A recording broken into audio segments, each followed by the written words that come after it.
Luke sucks at soccer, I have to admit it. I know as a dad that's a terrible thing to say. My 8-year-old son is much better at math than running around dribbling the ball on a soccer field, but he has the time of his life every time he steps on the field. His enthusiasm often rubbing off on his teammates and sometimes even the coach. Whether it's a practice session during the weekdays or a game on the weekends, Luke gives it his all, even if the end result is not to his liking. Today would be a good example of that. His team, the Trailblazers, was defeated 0-7. So, it has become customary for me to treat a sulking Luke to an ice cream at his favorite joint after every Sunday game, where he would go over the game specifics, in the hopes that a change of tactics would lead to a change of outcome in the next game.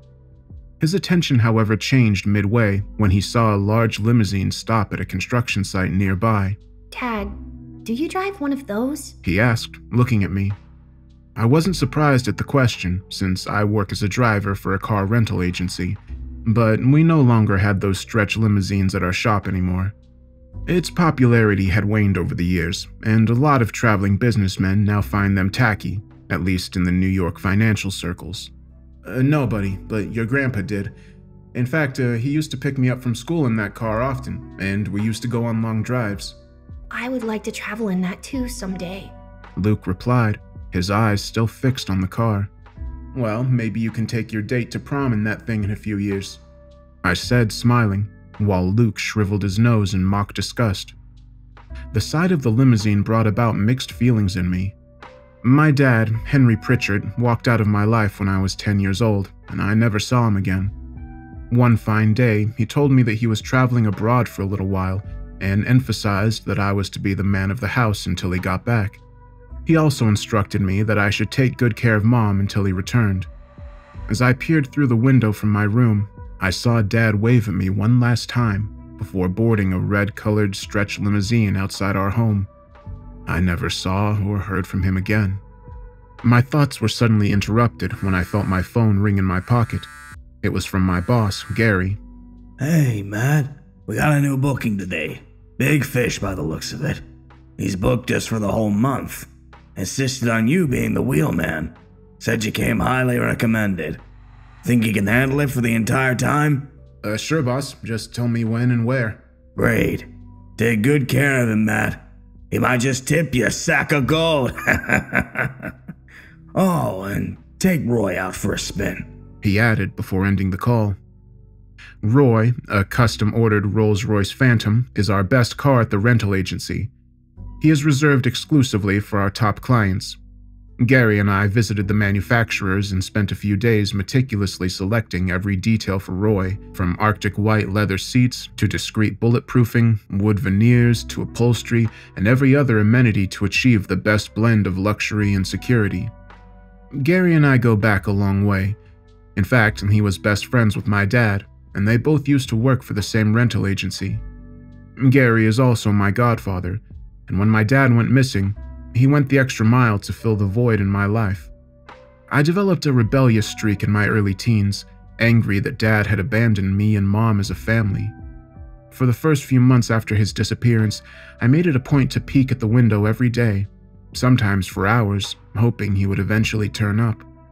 A habit that never stopped, and still continues subconsciously to this day, although I know better now.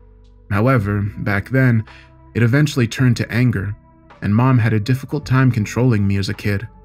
My grades started falling, I would pick fights with children in school, and I even tried my luck being an errand boy for drug peddlers in my neighborhood. Gary had to intervene and introduced me to his love for basketball and driving.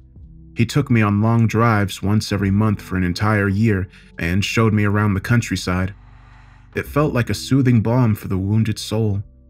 But my happiest moment came when I was in attendance at the stadium with Gary, and Tino Martinez's grand slam in '98 unfolded right in front of our eyes. We all went delirious with joy at the stadium, as I found myself hugging and celebrating with random strangers. That experience changed my life, and I emerged transformed as a person. Gary also obtained a signed jersey and cap from the players during his time chauffeuring them on tours, presenting it to me as a birthday gift. It remains my most prized possession.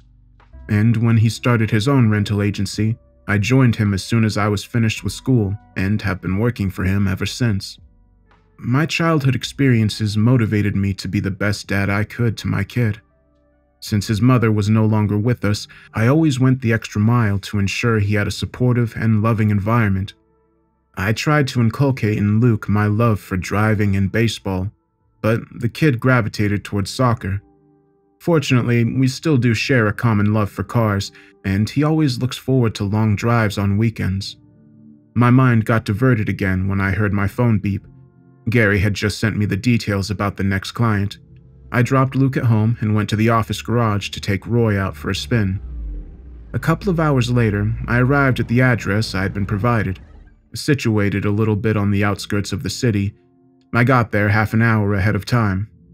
I parked my car near a diner and noticed a large man standing by the entrance, dressed in a perfectly tailored pinstripe suit. He appeared to be in his early 50s, around 6'4" in height, with broad shoulders and a heavy-set build.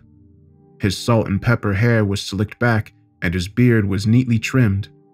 He casually smoked a cigar while holding a walking stick in his other hand, adorned with a prominent goat-shaped carving at the top. "Mr. Thomas Devlin?" I inquired as I stepped out of the car. He nodded, extending his hand while clenching the cigar in his mouth. "And you must be Matt," he declared with a booming, baritone voice. I could see a couple of gold teeth glint in the dark as he flashed a warm smile. Yes, sir. I'm Matt Pritchard, your chauffeur for the evening. I hope I haven't kept you waiting," I inquired, feeling a tinge of embarrassment, despite being ahead of schedule. "No, young man. I usually like to stretch my legs and enjoy a cigar after a fine meal," he said, pointing to the diner behind him. Mr. Devlin looked a peculiar sight in this neighborhood, especially with the diner in the backdrop. Everything about him screamed money, so it did make me wonder why someone of his affluence would choose to visit this place at this hour. But I could also sense an undeniable toughness in him, the kind of man who wouldn't hesitate to get down and dirty if the need arose. A few minutes later, Mr. Devlin suggested we hit the road, and I promptly opened the car door, allowing him to ease into the back seat. When I took my position behind the wheel, he handed me a gold card, which was the size of a normal government ID, but much thicker. It had a red trident symbol embossed on both ends. As I looked at it, confused, he told me to simply place it on the GPS screen. I did as I was told, and the navigation system immediately sprang to life, displaying a new set of coordinates. Mr. Devlin realized my lingering confusion as I continued to stare at the card that was stuck to the screen. "Probably a hidden chip embedded in that thing," he joked from the back seat, his teeth glinting as I looked in the rearview mirror. I quickly nodded in acknowledgement and began driving.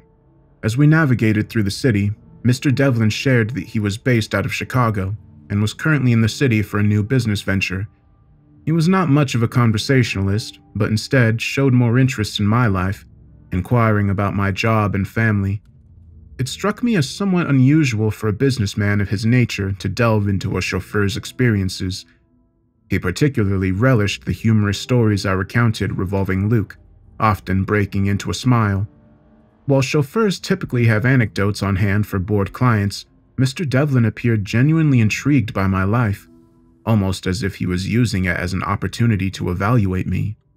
The navigation system then finally beeped to signal our arrival at the location. A newly opened Grand Hotel loomed just a few feet away. "Sir, your card," I said as I retrieved the gold card from the screen and turned around in my seat to hand it to him. "Keep it, Matt. It's your tip for the evening. Don't worry, it's genuine." He chuckled as he noticed me glancing at the gold card a little longer than necessary. "And consider it a ticket, not a card." Mr. Devlin fell silent for a moment, remaining seated in contemplation as he gazed in my direction before speaking again. "Matt, I have a proposition for you. Would you be interested in hearing me out?" He suddenly asked. Sure, Mr. Devlin. What do you have in mind?" "I'm looking for a driver I can rely on. Your name came recommended from a former client of yours whose judgment I trust. I was told that you're good at your job, professional, always on time, know your way around the city, and that you're discreet about the clients you chauffeur. Would you accept that as an accurate assessment of yourself? Yes, sir, that would be correct. Good. So here's what I have in mind. I need you to chauffeur my clients for the next 30 days.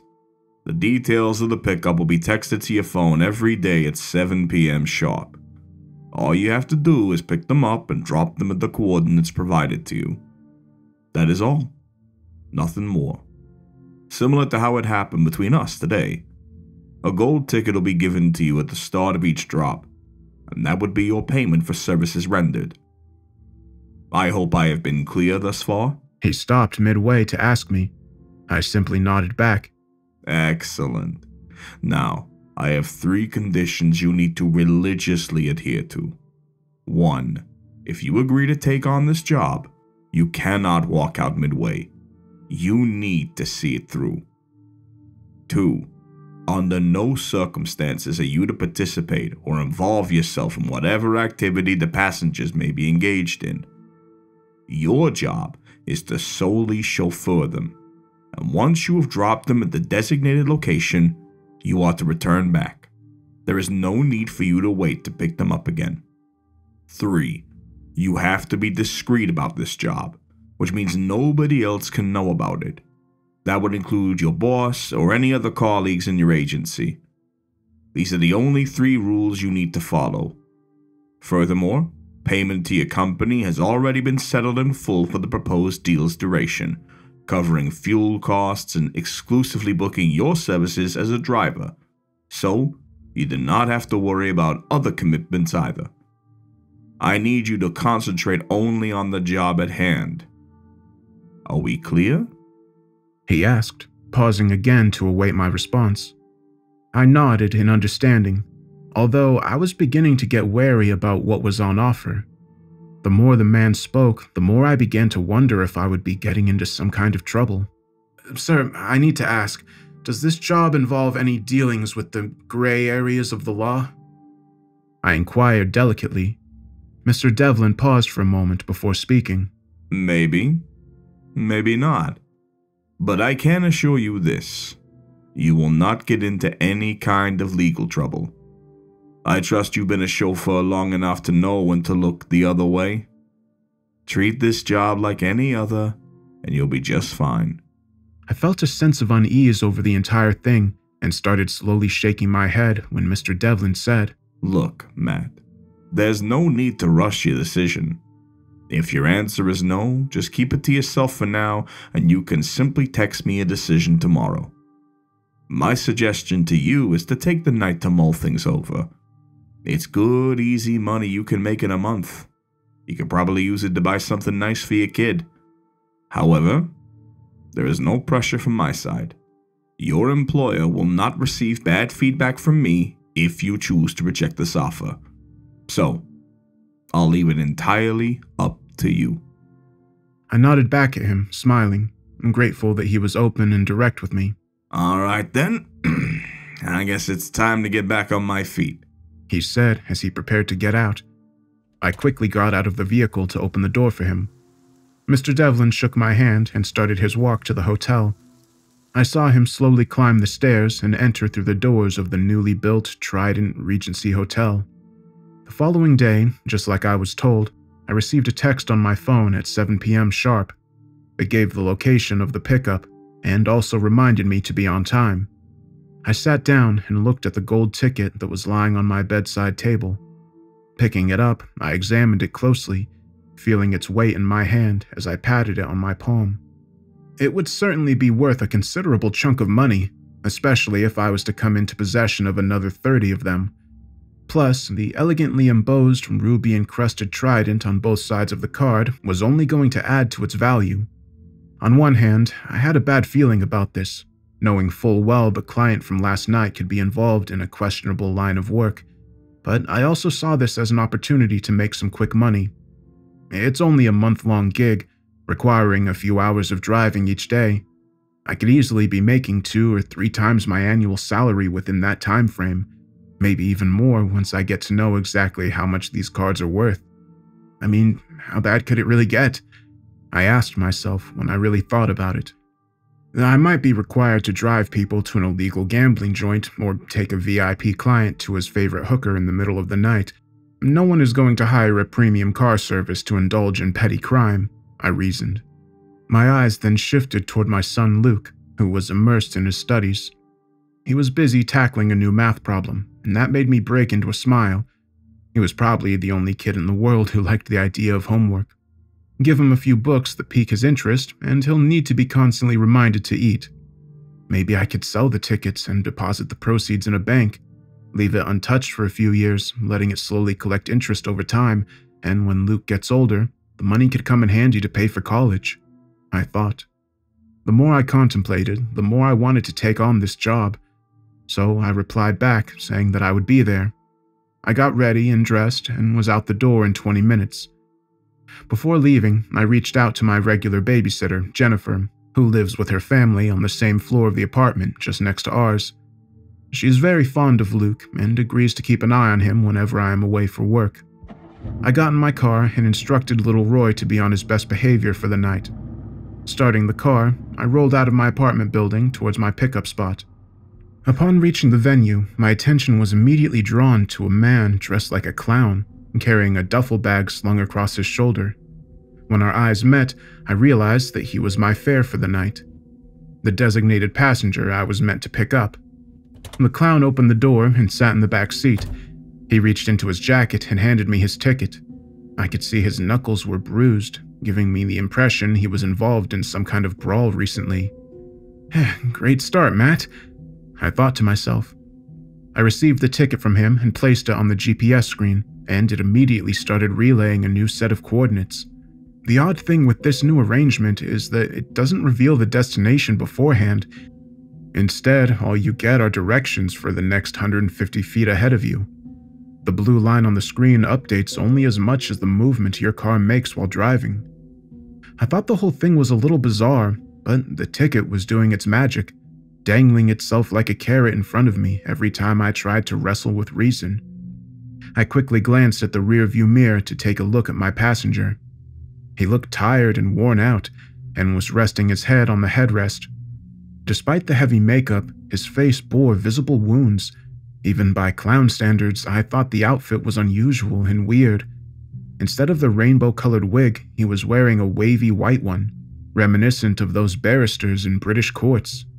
There was also a neckband jutting out from his outfit that people usually associate with lawyers. What was this guy up to? I thought to myself, as the clown simply rested in the back seat of the car, whistling softly while tapping his fingers rhythmically on the duffel bag like he was getting ready to put on a show.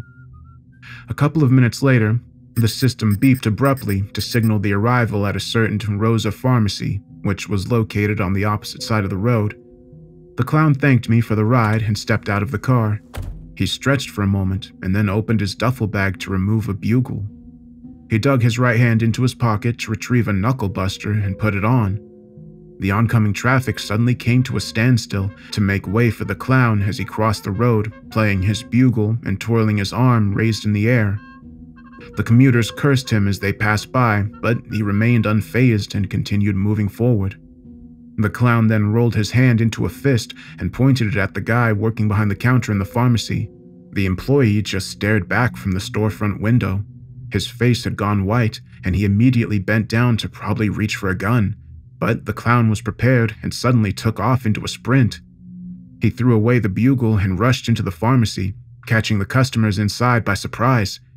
The employee by this time had retrieved a shotgun, but only just barely, as the clown caught him by the collar of his shirt and banged his head against the counter. He then dragged the hapless employee to his side of the shop and yanked the shotgun away from his grasp.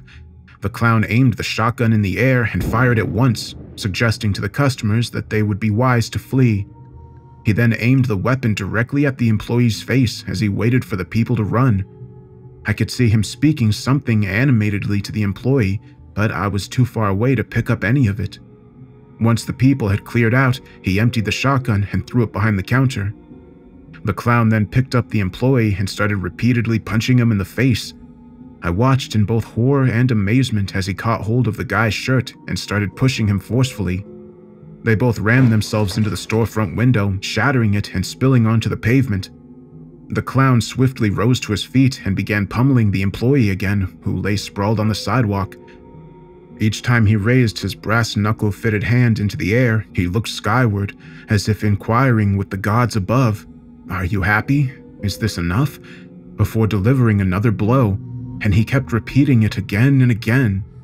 The cars on the road just sped past him, momentarily blocking my view of the event from unfolding, reminiscent of a flickering tube light illuminating a dark space in momentary bursts. And when the clown's fist did make contact, it was like a streak of lightning determinately hitting its intended target. I watched the whole thing completely transfixed, unable to move mind or muscle.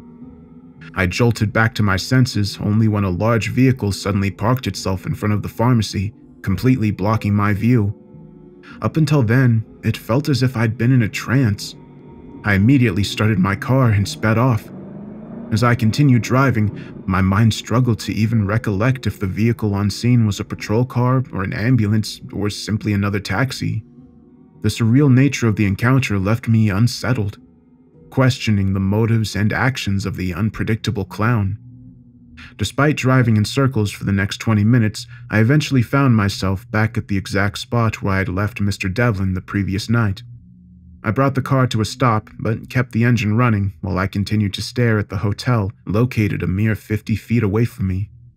Maybe I should head up those stairs and meet Mr. Devlin and communicate to him in person that I'm not interested in this job anymore, or I could just ask my boss Gary to cancel the order.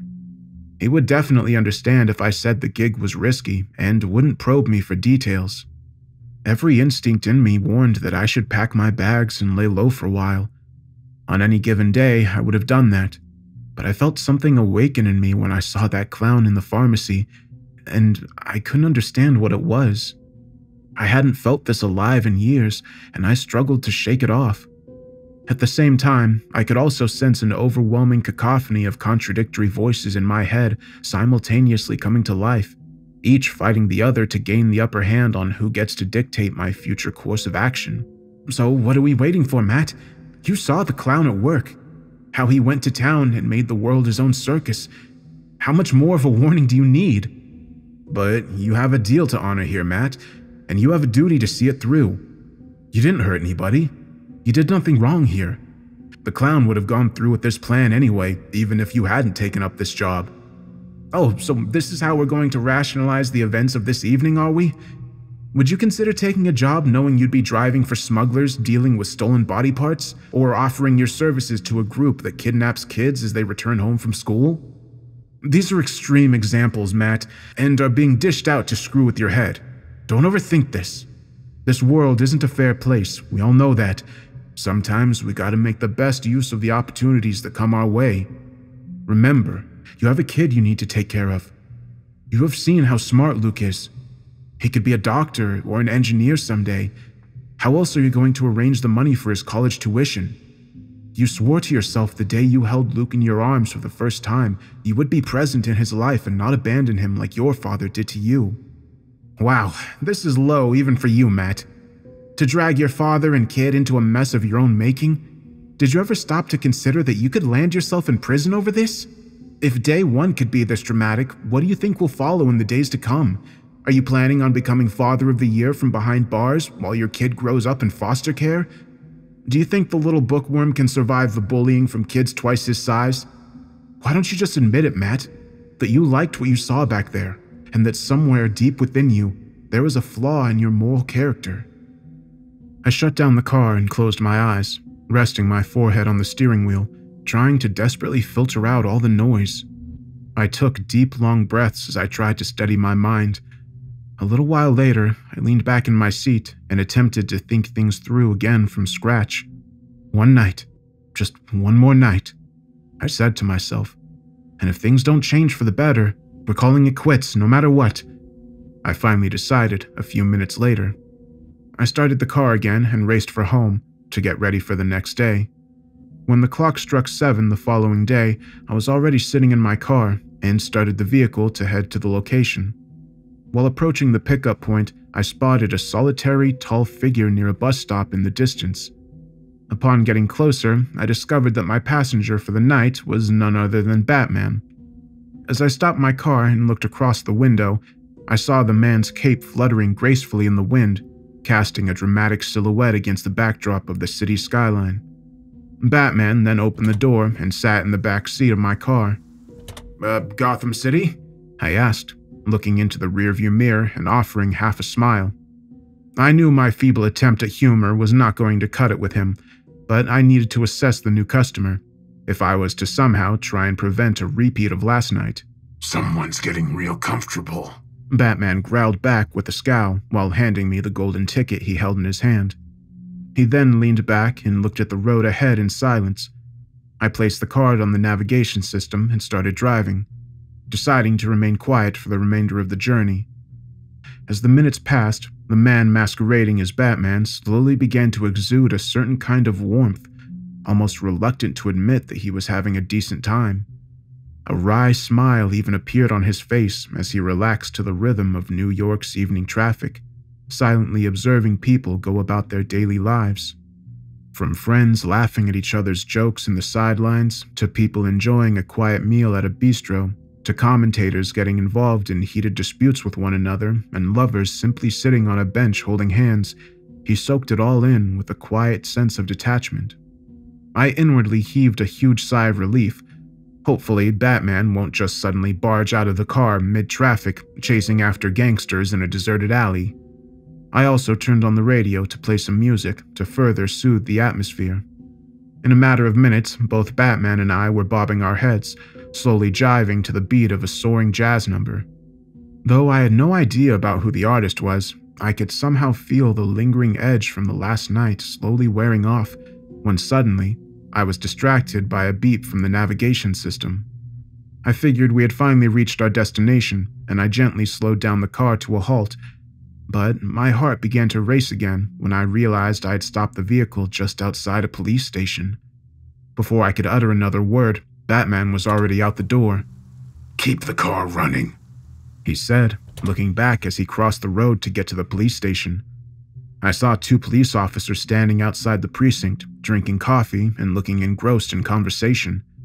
Their attention quickly turned towards the Cape Crusader as he gently bowed his head while walking past them, offering a quick 2-finger salute that caused both officers to break into a grin. One of the policemen then looked in my direction, winking and smiling at me, as if signaling to mention the arrival of this week's weirdo amongst our midst. I cursed under my breath, kicking my feet around the car while pretending to smile back at the officer. A policeman had spotted me, and the last thing I needed right now was to spend a night in a jail cell. All I can say with certainty was that this version of Batman is not looking to pay a courtesy visit to his old pal Gordon. I kept the engine running, with my hands tightly gripping the steering wheel, wondering if I should just quietly drive away. But my body had already frozen, and a part of me actually wanted to wait and see what was going to happen, and that scared me even more. I scanned the surrounding buildings, looking for cameras, and to my dismay, I found them everywhere. I felt like they had been specifically installed just to keep an eye on me. Then, when I looked across the road to steal a glance at the precinct again, I found the same officer staring at me while his buddy was busy answering a phone call. He had a curious look on his face, as if he was trying to connect the dots to a possible problem. I suddenly felt a pit form in my stomach when I heard loud noises emanate from the police building behind him. The screams of people echoed through the air as unknown objects crashed and shattered to the floor. The officer briefly glanced back before fixing his gaze on my panic-stricken face, finally connecting the dots. He pointed his hand at me, looked me in the eye, and sternly yelled, "Stay." Soon after, gunshots also echoed from within the precinct. Both officers swiftly drew their weapons and charged toward the police building, guns pointed forward. And everything began to unfold in slow motion from that very moment before my own eyes. As they reached for the door, a colossal ball of fire erupted from the building, obliterating everything in its path. The explosion sent shockwaves, tearing the 2 men's bodies to shreds. One officer's head soared 30 feet in the air, landing on the bonnet of my car before bouncing off to hit the lamppost adjacent to me, and finally settling in the dead space between my car and the vehicle in front. It belonged to the policeman who had smiled at me only a minute earlier, and now his haunting, lifeless gaze sent me into a panicked frenzy. I quickly put the car in reverse, only to hit the car behind me, setting off its siren. My senses suddenly snapped back to real time. It was as if the clock had been sped up, and I finally started to experience the chaotic atmosphere around me. The branches of the trees around the precinct had caught fire. The sirens of multiple cars blared in unison, while the people nearby were scared senseless, ducking helplessly for cover. I quickly tried to compose myself again, before trying to swerve to the right as much as possible to avoid from running over the severed head in front of me, but I wound up chipping it from the side, causing the head to roll inwards and catch the full impact of my rear wheel. Wincing in disgust, I struggled to steady my trembling hands while gripping the steering wheel. Once I cleared a couple of blocks and the nerves began to finally settle, I could already see visions of the police breaking into my home and cuffing my hands in front of my kid. What was going to happen to my son? He's got nowhere else in the world, I thought to myself, my mind fraught with worry. I drove around the city aimless for the next 20 minutes, contemplating the increasing likelihood of my own incarceration. Going to the police on my own accord made no sense. They wouldn't believe my story anyway. I'd probably be tagged as an accomplice to the crime, and honestly, that wouldn't surprise me. Then there was Mr. Devlin himself, and that wretched deal of his that I also needed to sit and worry about. Surely I'm not going to go through with the rest of it now, and he's not going to be pleased over it either. I thought it would be best to probably lay low for a while until this all blew over. So I ditched my cell and stopped at a convenience store along the way to get a new burner phone. I reached my apartment at last and quickly stuffed some clothes into a bag.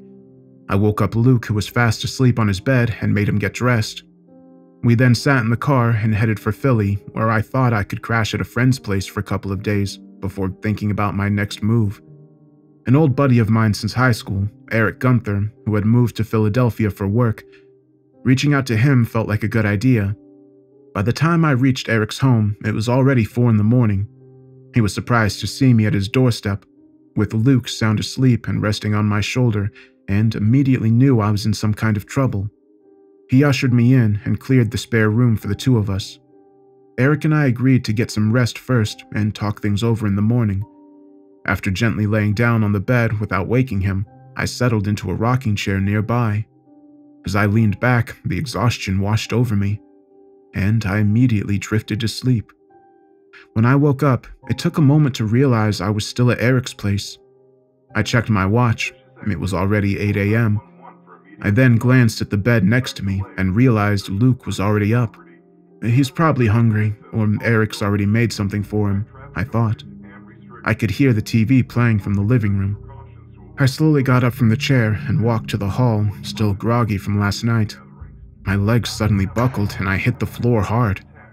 Eric's severed head lay skewered on a pitchfork erected in the middle of the living room. I tried to get up, but my legs buckled again. I crawled all the way to his room like a dog and opened the door. I caught hold of the wall and pulled myself up, finally standing straight, and found my old friend's headless body laying on the bed. I puked my guts out right there.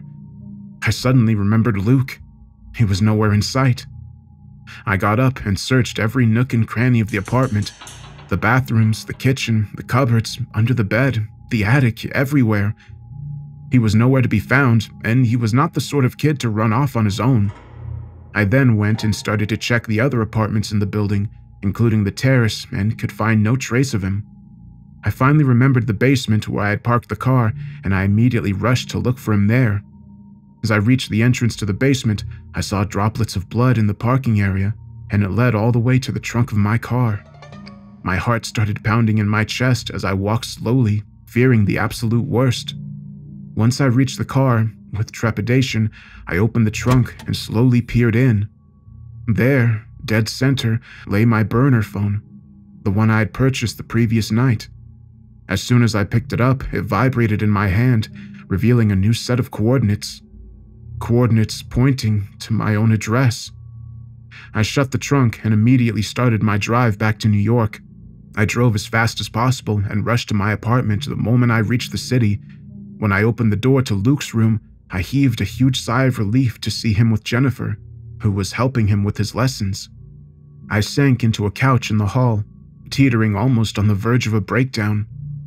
I think Jennifer somehow realized my state of mind and excused herself before leaving for her apartment.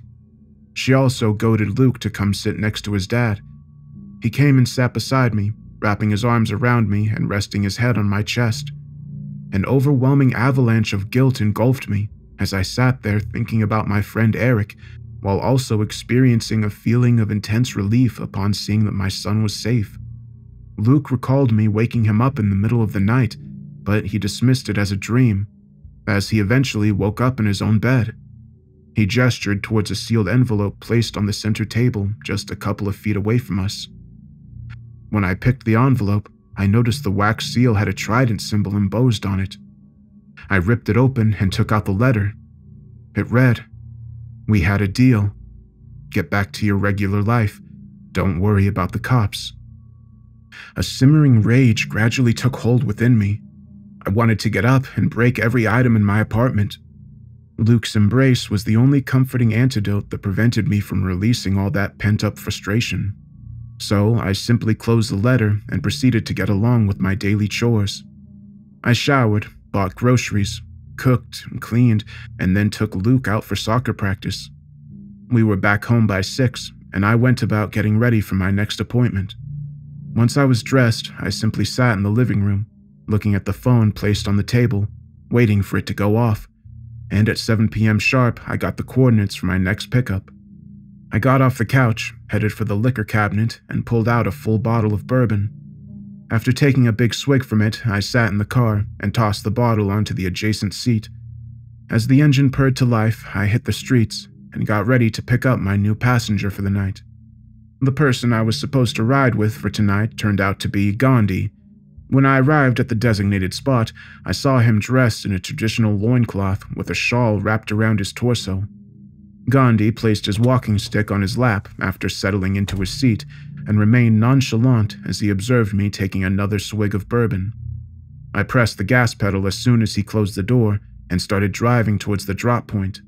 When I eventually slowed the car down at a stoplight, I saw a patrol car parked along the sidewalk.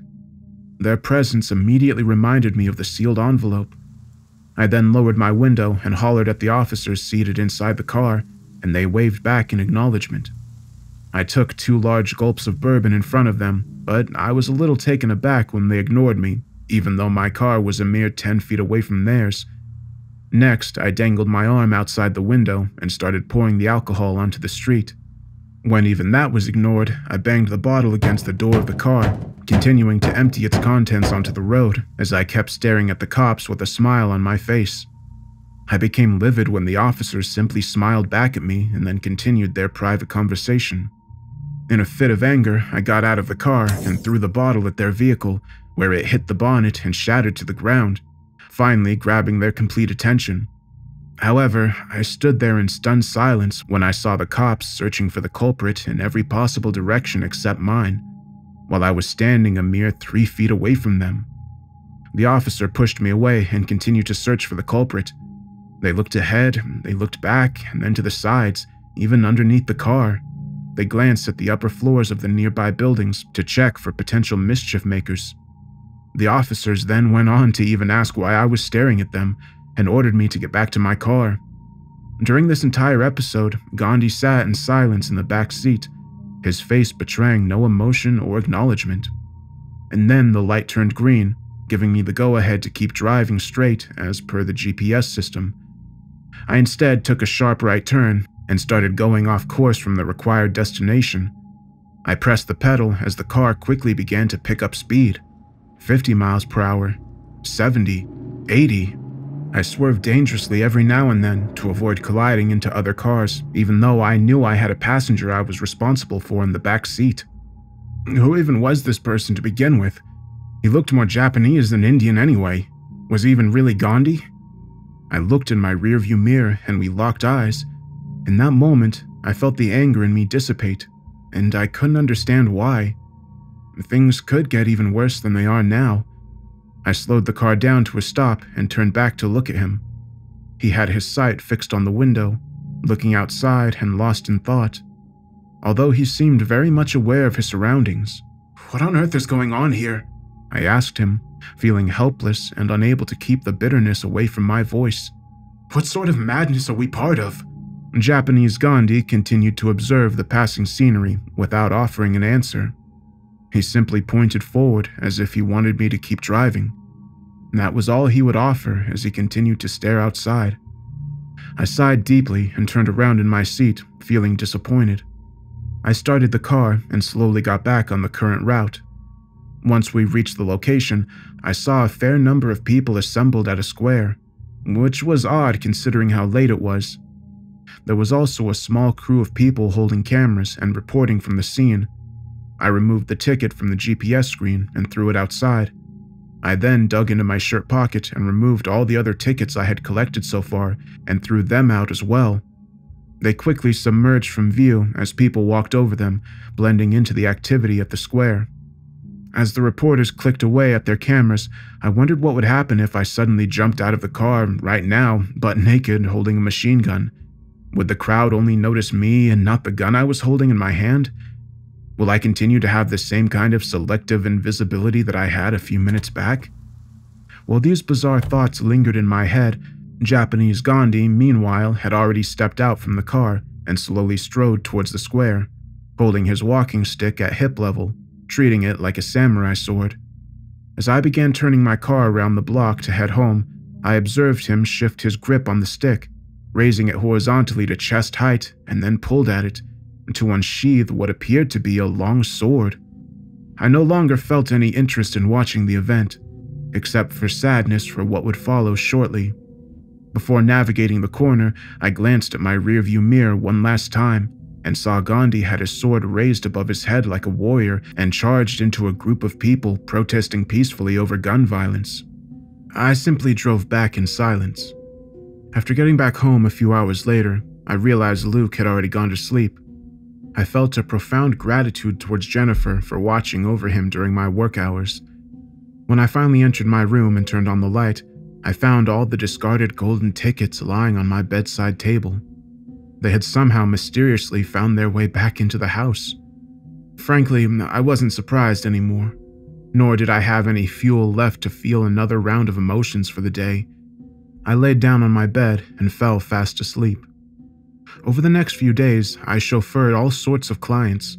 There was a woman who was dressed like a bird with large wings attached to her back. I drove her around New York for 2 hours, where she would stop by various places to feed pigeons, and she would sing for them, before finally stopping at the Manhattan Bridge, only to suddenly jump into the water. There was another case where I had to wait outside the hospital. A surgeon stepped out of the building, still dressed in scrubs. As he approached me, he threw away his mask, gloves, and even the shoes he was wearing and climbed into the car barefoot. We drove for many hours, well beyond the outskirts of the city, to finally stop at a train station in a small town located in the middle of nowhere. He boarded one of the coaches of a goods train and simply lay on his back as the train began to depart. I could see a couple of scalpels jutting out of his pocket. God only knows what kind of havoc he was about to wreak in some remote corner of America. Then there was a case where I dropped different people in the same farmland one at a time over the period of 5 days.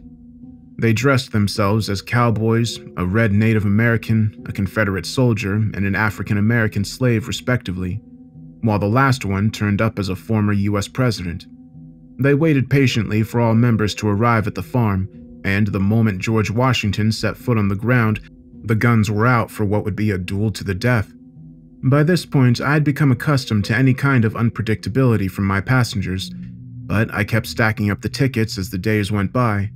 The initial anger that I had nursed in me had died down by this point, and I simply became numb and hollow from the inside. All I could think of was to get through this ordeal and get back to my regular life. I still hoped that would be a possibility for me. And the last day finally did arrive, where I would chauffeur my 30th and hopefully last customer of this month-long nightmare. I was already sitting in my car with my eyes closed, holding a phone, and it buzzed as usual at 7 p.m. Once I figured out my new destination, I started the car and braced myself for a final ride, wondering what was in store. When I reached the Guggenheim Museum, I could see a small crowd of people returning from a party. The attendees, a mix of men and women spanning various ages, were impeccably dressed in fashionable attire, and I wondered how I would be able to find my passenger for the night. Amidst the sea of faces, a young woman in a vibrant red dress caught my eye, an elegant pearl necklace adorned around her neck, capturing the subtle glow of streetlights, and her expressive eyes suggested a depth of mystery to her. Her artfully arranged hair added to the overall allure, and a ring on her finger, likely a ruby, added a touch of opulence to her already captivating presence. I started the car and slowly drove to the point where she was standing. Our eyes met and she instantly broke into a warm smile. Hi, Matthew, She said, gesturing at me to remain seated as she settled into the car, taking the seat next to me. She retrieved a gold ticket, placed it on the screen, and leaned back while launching into a smile again as she looked at me. I gazed straight ahead and started to drive without acknowledging her. The last thing I need right now is to be hoodwinked by a sultry siren, I thought. Fine. She said, remaining unfazed by my stoic response as she began fixing her makeup. We have a long night ahead of us anyway. You can take your time to get to know me if you want. My name is Pamela. You can call me Pam, when you become increasingly fond of me.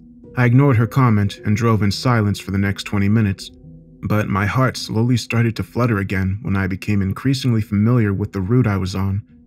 I realized we were driving straight back to Mr. Devlin's hotel. As the navigation system beeped, I brought the car to a stop, and the new Trident Regency came into view, located just a few meters away.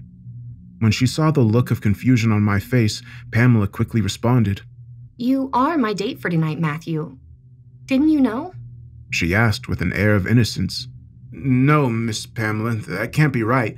I'm only a chauffeur. This was my last job on the day, I said, a little lost for words as I tried to process the unexpected turn of events. Pamela flashed a mischievous smile and casually continued. Well, Matt, then let's make your last day a memorable one, shall we? Now get going. We can't be late, she said, looking into a compact mirror while adjusting her hair even as I sat still in my seat. Come on, Matt. Go and check your trunk, she said, a sense of urgency in her tone. I approached my trunk, uncertain of what awaited me. Upon opening it, I discovered a new tuxedo, neatly folded in packing paper. Reluctantly, I tried it on, and to my surprise, found it to be a perfect fit, even earning a nod of approval from Pamela herself. She quickly leaned in closer to fix my hair at the sides and then wrapped her arm around mine, causing me to flinch slightly. What is it, Maddie? Haven't you ever felt a woman's touch before? She asked, looking me in the eyes, mischief apparent in her voice. Well, she's not entirely wrong. I haven't been with another woman since Luke's mother died at childbirth. Life got in the way, I guess. But I hardly doubt unsatiated lust as a factor is at play here when compared to all the events that transpired over the last month. Observing me getting lost in my thoughts, Pamela gently nudged me in the ribs. Hey, don't space out on me, Matt. We are going to have fun tonight. I promise. Oh, I don't doubt that, I said, nodding in acknowledgement. Excellent, she replied excitedly, as the two of us climbed the stairs to enter through the doors of the Trident Residency. This was my first time setting foot inside the place, and my initial impression was a dominance of the color red. My eyes immediately darted towards a sharp-looking Trident logo on the reception wall, while the expansive lobby boasted gleaming red Italian marbles, creating an atmosphere of sophistication and old-world charm. Pamela directed me towards the elevator, where a peculiar-looking figure was already waiting. He sported a hat and a large trench coat, his face concealed by a mask and black goggles. He was standing with a file neatly tucked under his arm. Once the elevator door opened, we all stepped inside. The display panel revealed that the building had around 50 floors in total. Floors 40 and above were restricted to the general public. Pamela utilized her ruby ring as a key, inserting it into a slot next to the display, and pressed 44. The masked man pressed 41, repeating the process with his own ring. More and more people entered the elevator as it ascended, bringing us all closer together. However, the higher it went, the quicker people vacated it, finally leaving only the three of us as we now entered the restricted zone. The man with the mask stood just inches from me. When his floor arrived, he stepped out, turned toward me and Pamela, and bowed once more before heading off again. My attention, though, was more focused on the narrow corridor I saw in front of me. It was filled with hundreds of people dressed just like him, their faces covered, with all of them holding onto a file. They were seated in a row of chairs that stretched farther than the eye could see. Before I knew it, the elevator door closed again. Who are these people? What on earth is this place? I began to ask myself. When the doors opened again, I was looking at a large hall with hundreds of people seated at tables busy playing cards. Pamela seized my arm, leading us into the hall, where the manager promptly escorted us to a pair of vacant seats at a table. Where are we? What's going on? I asked Pamela, bewildered by the situation. We're going to play a round of poker, Matt. But I don't have any money. We don't use money here, Matt. And that was when I grasped it for the first time, noticing the gold tickets neatly stacked at every table. But I don't have mine with me. Don't be silly, Matt. What do you think that is? Pamela asked, smiling and pointing to my right. To my utter shock, my stash of gold tickets had magically appeared out of nowhere and was resting on the table in front of me. I could already feel my head spinning, with beads of sweat forming on my forehead, even as we sat in the air-conditioned room. When I pulled out my pocket square from the tuxedo, a small slip of paper fell onto my lap. I picked it up and opened it. The message read, "Don't spend the tickets." The note also caught Pamela's attention as she grabbed it from my hand, and I saw her eyes widening in surprise as well. Before she could utter another word, I abruptly stood up from my seat and dashed towards the hall entrance. Once inside the elevator, I started pressing the buttons for the lower floors and realized the ring was needed for activation. Pamela arrived at the elevator entrance with a couple of security guards by her side. She had an annoyed look on her face and was about to direct her guards at me. Just then, I noticed a button lighting up on the display marked D, the topmost floor of the building. Pamela noticed this too from the display on the outside. As the doors sealed shut, I caught a curious smile on her face, prompting her to signal her guards to stand down, while a shiver ran down my spine, leaving that as my last image of her. When the elevator reached the final floor, a cold gust of air welcomed me from a dimly lit corridor. Small pots of fire lined either side, barely allowing me to see more than 10 feet ahead. Stepping cautiously onto the corridor, the pots automatically began to ignite as I slowly moved, illuminating the path before me. Then the temperature began to rapidly change as I continued to walk ahead. The chill I felt at the beginning was now replaced by a hot breeze, and I could already feel the back of my shirt sticking to my skin. Finally, I stood before a grand entrance, its massive doors adorned with ominous-looking goat carvings. The doors then suddenly opened on their own, and I took a deep breath before deciding to step inside. I felt an unsettling aura envelop me as soon as I set foot inside. Fires raged against the walls as they ebbed and flowed in a rhythmic fashion, lending the place an unnatural crimson glow. At the center of the chamber, I saw Mr. Devlin sitting on a large throne, his tail gracefully mimicking the dance of the flames around him. Above the throne, a pentagram symbol with a goat's head embedded within it hung ominously. Mr. Devlin looked very different from the last time I'd seen him. The heavy-set frame within the salt and pepper hair was gone. Instead, the one sitting in front of me looked like the devil himself. Bald, with fiery red skin and menacing horns that adorned his head, he exuded an otherworldly presence. The devil's piercing gaze met mine, while a chilling silence gripped the room. Greetings, Matthew. What a delightful surprise. Mr. Devlin's voice cut through the crackling of the flames. It's not every day someone stumbles right into the devil's lair, he said, smiling. Why don't you sit down first? He continued, pointing his gaze at the chair that appeared magically in front of me. I hesitated, feeling a knot tighten in my stomach, unsure of what awaited me in the presence of this devilish figure, but I did as I was told. What am I doing here, Mr. Devlin? I asked, looking around. Are you really the— Yes, he replied before I could even finish the question, and then he went silent again. intensely staring at me as his tail swished about in the air. A lot was going through my mind. There were so many questions I wanted to ask, but I went with the one that would probably offer me the quickest exit out of here. Are we through with the month-long deal? Can I leave? You haven't spent the tickets yet, Matthew, he said, continuing to stare at me. I'm not much of a gambling person, Mr. Devlin. I'm just a simple guy. I don't have much need for the golden tickets either. I'm willing to perhaps donate to someone in the room downstairs, whoever is interested in playing. Well, you have to use the gold tickets to come into your possession, Matthew. You can't simply get rid of them by throwing or giving them away. You need to spend them. But why? Because they represent your sins, Matthew, which is why you can't get rid of them. But when you spend them, you accept your part in it, showing a willingness to pay a price for your redemption. Redemption? How? By coming to work for me. The devil replied, smiling, his tail cutting through the air as it swayed in a sinuous dance. The golden glow in his eyes intensified, revealing an otherworldly allure. Join my ranks, Matthew, and I'll help you unlock the hidden realms of your soul. But I didn't do anything wrong, I immediately protested. I stayed away from all the violence. I was only the driver the entire time. I did as I was told. Even after my friend Eric was killed by your people, I followed through with your orders. I had no choice in the matter in the first place.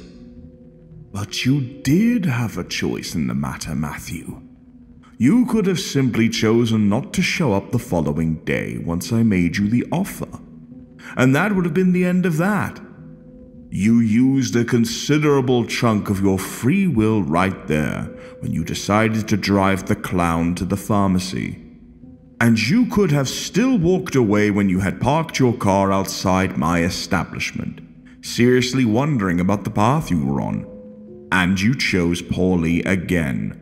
What little free will you had left, you spent it all that night. People don't realize their situation until they get in over their heads. Yours came when the police precinct went up in flames.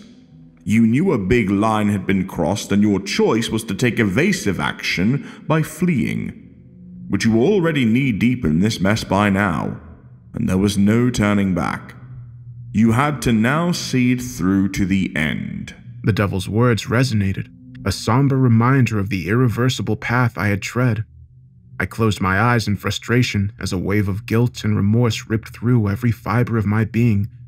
It felt like a mirror talking back to me, picking out my shortcomings at will and throwing them back at my face. Don't you think this is entrapment? Feeling helpless and unable to keep my voice in check. I was living my own life without being a threat or a bother to society. Why drag innocent people into this web of deceit and lies? The devil grinned. Ah, Matthew. Innocence is a fragile illusion. I simply offer choices to people. It's their decisions that entrap them. Why blame the apple in the tree when it is your eyes that refuse to look away? The devil waited for me to respond, sensing that the inner turmoil was reaching its peak. He then continued to speak. Come work for me, Matthew. Become an agent of my design. You will deliver my message to people when they are ready. You will tread places where light can never hope to reach. Together, we will spread my influence far and wide, casting shadows forever that linger in the hearts of the people we touch. Respond to your calling, Matthew, just like how your father did. I suddenly looked up at him in shock. My father worked for you? I asked, unable to suppress the quiver in my voice. Your father, in fact, was one of the people who boarded the elevator with you. You do remember, right? He even bowed down before you and Pamela when he got down on this floor. Who else do you think slipped that little note in your coat? It was sneaky of him, I must admit. Still looking out for his son, I gather. Had it not been for his intervention, you would have spent your tickets by now and come directly under my employment. What work did my father do for you? For the first time, curiosity overtaking my disbelief. Your father works for me as a ledger man. You saw those people down on floor 41, didn't you? The ones wearing a hat and dressed in a trench coat, with sunglasses and a mask covering their face, carrying a file tucked under their arms. They are the ones tasked with the responsibility of handing over the file to people who are ready to embrace their true nature. The file is representative of a ledger, which is a culmination of an individual's actions, choices, and the moral debts they accumulate through the course of their lives. So when somebody receives the file, they have reached a point in life where they can no longer maintain their status quo. They begin their inevitable descent into the darker recesses of their own existence. But how will you know if somebody is ready? Look at me, Matthew, the devil said, spreading his hands, his lips curling into an evil smile. I have been here since the beginning of time. Do you think I haven't figured out when a person will snap? The real question, though, is, are you ready to take on the role you're destined for? I mean, you have already been working with your father in tandem, while serving this establishment. Working with my father? How? Who do you think acted as the ledger man while approaching the clown, or the woman dressed as a bird, or the Batman, or every other person you chauffeured the past 1 month? It was your own dad, Matthew. Both father and son have been working together to propel individuals to embrace their own destiny, to bring them on the brink of self-awareness. While Dad showed them the mirror to help break the walls around them, the son drove them towards their eventual fate. Beautiful when you think about it, don't you think? So you want me to become a ledger man as well? Yes, that's correct. While your father has served me well, he is a mortal at the end of the day. And I am not a tyrant to work him to the bone. He can retire and continue to serve in the afterlife. So it is essential that you fill in his place now. You are ready, Matthew. I can see it. The devil spoke with a subtle nod of approval. Why can't you hire someone else? Since my father has already served you, why not find a replacement from another family? Why does it have to be me? Because your family owes me, Matthew. Your great-great-grandfather, Armand Pritchard, was a rich count in Europe who lost all his wealth when he moved to the United States. He struck a deal with me, promising 10 generations of Pritchards who would serve at my feet if I helped him win back his wealth. So you are the 5th in that line, Matthew. Your lineage is still only halfway through with paying your debts. I sat there in shock as the weight of generations-old promises settled heavily on my shoulders. I had been aware that my forefathers were wealthy while my own father grew up poor since his childhood. But my biggest concern was for my own child. Does that mean Luke will have to take over for me as well? Eventually, yes. And so will his child, and later his child's child, and so on, until the debt is paid in full. The devil affirmed, sealing the fate of generations to come. No. I began in anguish, my voice breaking under the weight of the revelation. This can't be happening. It's not right to hold an entire lineage hostage to a promise made by someone centuries ago. I can't let my son too be part of this.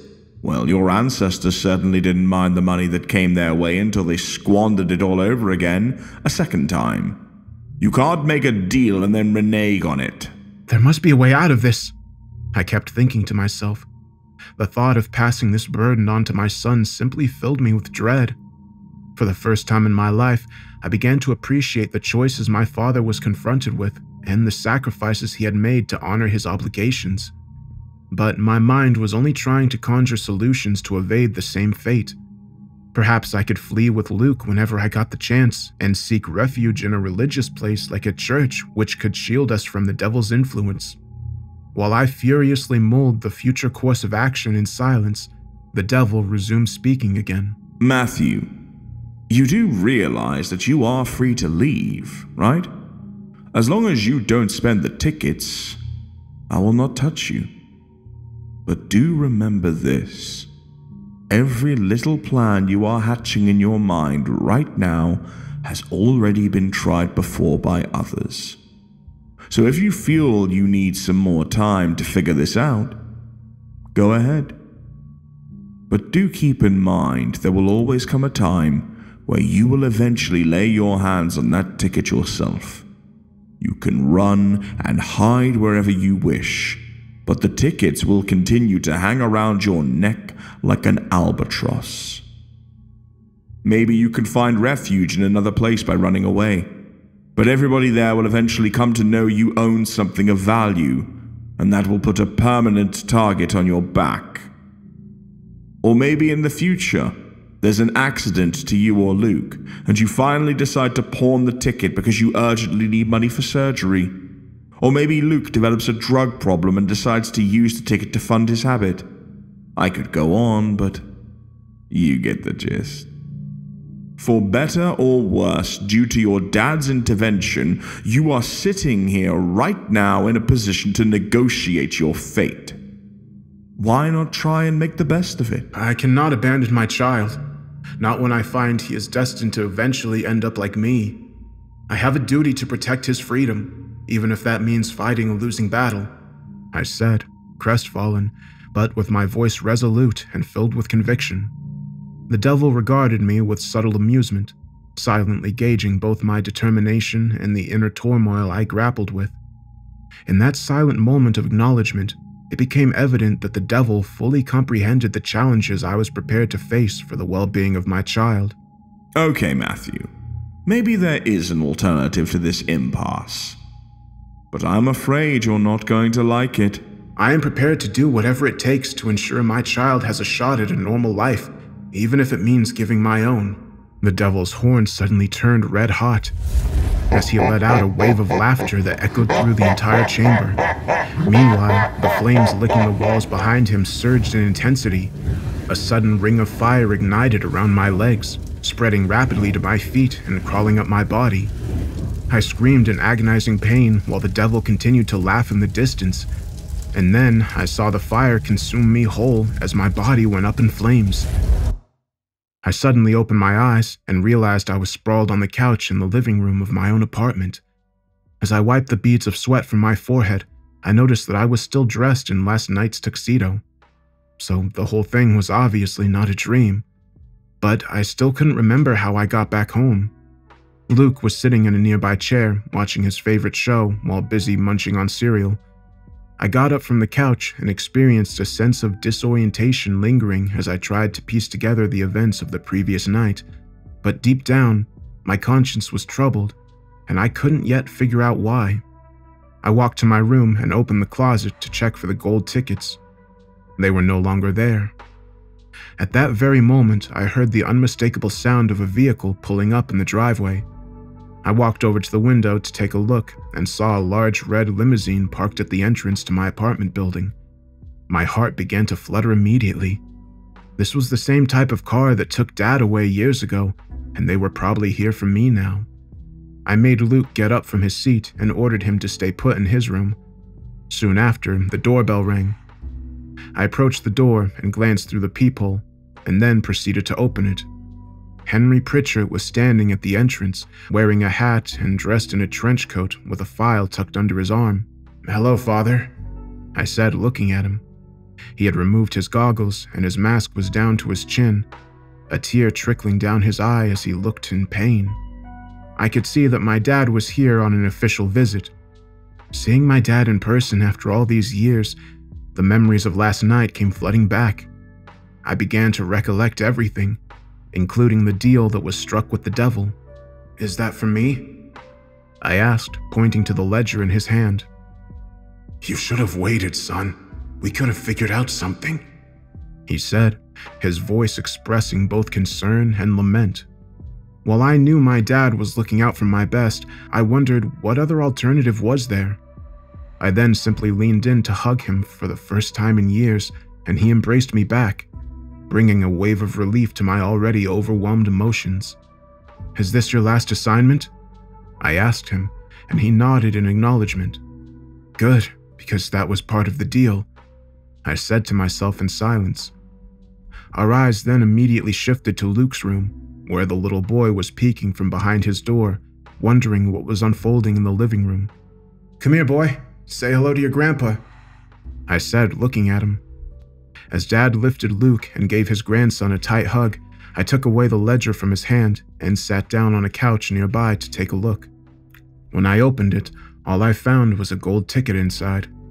I took it in my hand and watched my reflection appear alongside a set of numbers and a date before dissolving into nothingness. "So I have around 48 hours?"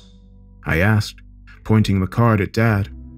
He nodded in silent affirmation while Luke was busy playing with his goggles. I took a deep, long breath and finally replied, "All right then, let's make the best use of the time we have left."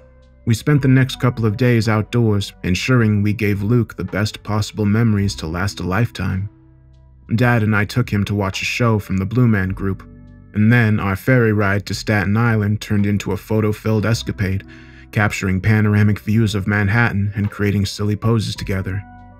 Luke and Grandpa then had a blast at Nintendo New York, as the two spent 2 full hours just playing Pokemon. This was followed by a stop at Lombardi's, which was Luke's favorite pizza joint. We also visited a couple of museums in between all of that. By the time we returned back home, everybody was dead tired, and Luke had already fallen asleep. But I was happy to see my son warm up to his grandpa. The two had already managed to build a bond. The night before I was to leave, I found it easier to explain to Luke that I would be traveling to Europe for work, assuring him it would only be a month. "Grandpa will take care of you till I get back," I reassured him. When the day arrived, we spent the morning playing board games while ordering in. I also had a private chat with Dad regarding Luke, how to manage him in my absence. I explained to him how I had coped during the difficult periods in my childhood, hoping that it would give him some insight on how to handle Luke if he started to act out. Dad was particularly upset about the path I had chosen, but there was nothing he could do to change it now. The two of us had a few shots of whiskey to take away the edge, and that did provide some relief. It was my first adult moment with Dad, but that's a memory to keep. The three of us then left for Luke's soccer practice in the evening, as Dad and I sat in the stands watching him train. A BMW car arrived at the venue, catching my immediate attention. I hugged Dad one last time, and he had a hard time letting go of me. I called out to Luke, informing him that I was headed for the airport, and waved goodbye. He rushed toward me, gave me a big hug before running back to his field to resume training. I picked up my shoulder bag and headed towards the waiting car. The driver was around my age, and I could deduce that this was not his first trip, so he definitely did have an inkling of what to expect. I could sense the same emotion in him that I had experienced when I took the job. I simply gave him my gold card, and he placed it on the screen and started driving. I looked at Luke and Dad one last time before the driver turned the corner and hit the main road. Sitting in the back seat, my mind began to recollect the conversation I had with the devil. The details of that encounter played in my head like a haunting melody. The conversation towards the end was perhaps the most haunting of all, when the devil started to make clear the expectations he had of me, if I wanted to relieve my family of the generational burden. That part played itself over and over again in my head hundreds of times over the last couple days. The car began to slow down as it reached the destination. Before leaving, I locked eyes with the driver and uttered, "Best of luck." A look of surprise flashed in his eyes, his demeanor swiftly softening as he realized someone understood the weight he carried. I could see that he had 100 questions he wanted to ask me, but I was already out the door with my bag hung over my shoulder and made my way into the building. As I climbed the stairs, I removed my jacket and cap from the bag and put it on. I could hear the devil utter those final words again and again. Okay, Matthew. Maybe there is an alternative to this impasse. But I'm afraid you're not going to like it. I am prepared to do whatever it takes to ensure my child has a shot at a normal life, even if it means giving my own. You are ready to give your life to save your son, but are you ready to kill for him? Yes, I had said with reluctance. The more heinous the crime, the better protected your family will be from coming under my employment. I reached the office of my boss, Gary Mahikis, and opened the door to find him busy on the phone. His face immediately lit up when he saw me dressed in the autographed baseball jersey and cap he had gifted me for my birthday as a youngster. I waited for him to finish speaking.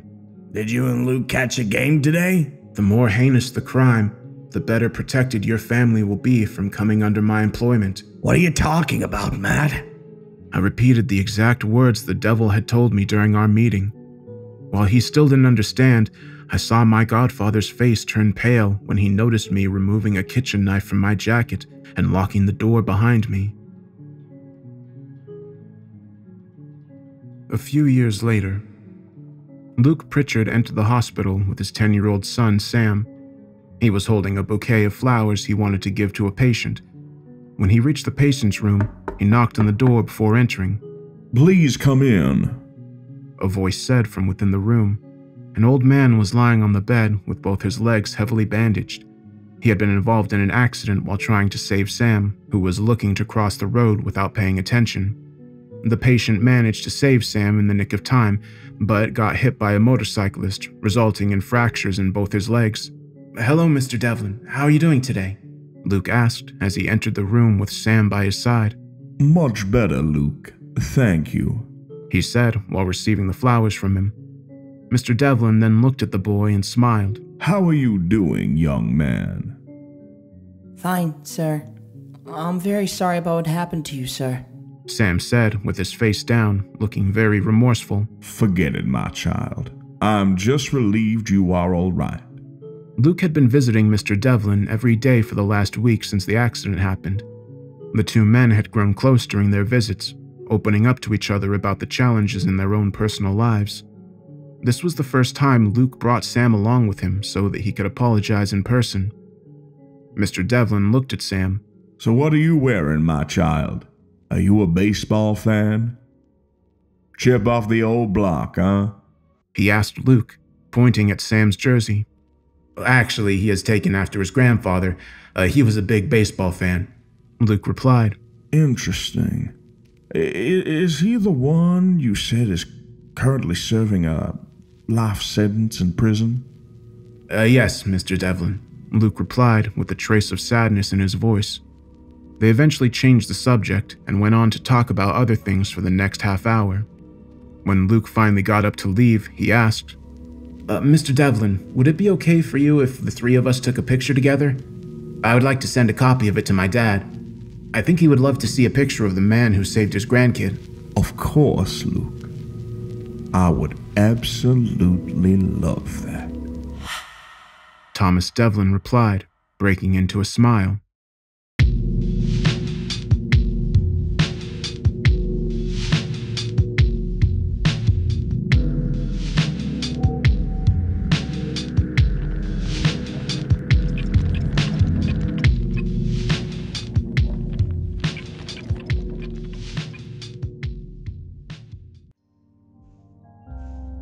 Hey everybody, I hope you liked that story. This one was a little more on the strange side, and I like that in stories sometimes.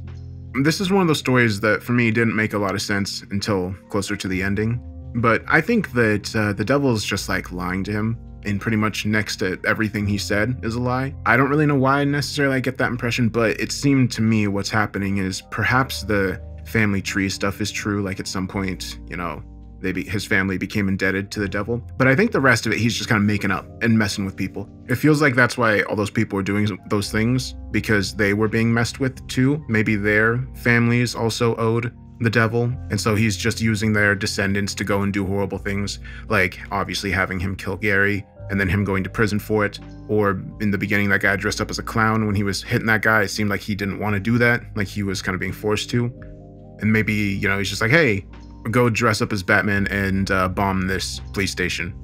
And then at the end, you know, he's basically just lying to the character anyway, because he said all that stuff and made all those promises, but then it was really just to get him to kill somebody, so he would go to prison. And then he's gonna send him a picture of him hanging out with his son. That's dirty. The devil's doing him dirty. That's rough. But yeah, I thought it was pretty interesting. And so for the next video on Monday, I'm going out of town over the weekend, so I'm not 100% sure if there will be a video ready for Monday. We'll see. I'll let you all know on the community page if it's going to be delayed. But yeah, what do you got going on this weekend? You doing anything fun? I'll be in the comments like I normally am. I hope you liked the video. If you want to help out the channel with the algorithm, you can like and subscribe if you aren't and stuff like that. But yeah, I hope you all have a great weekend.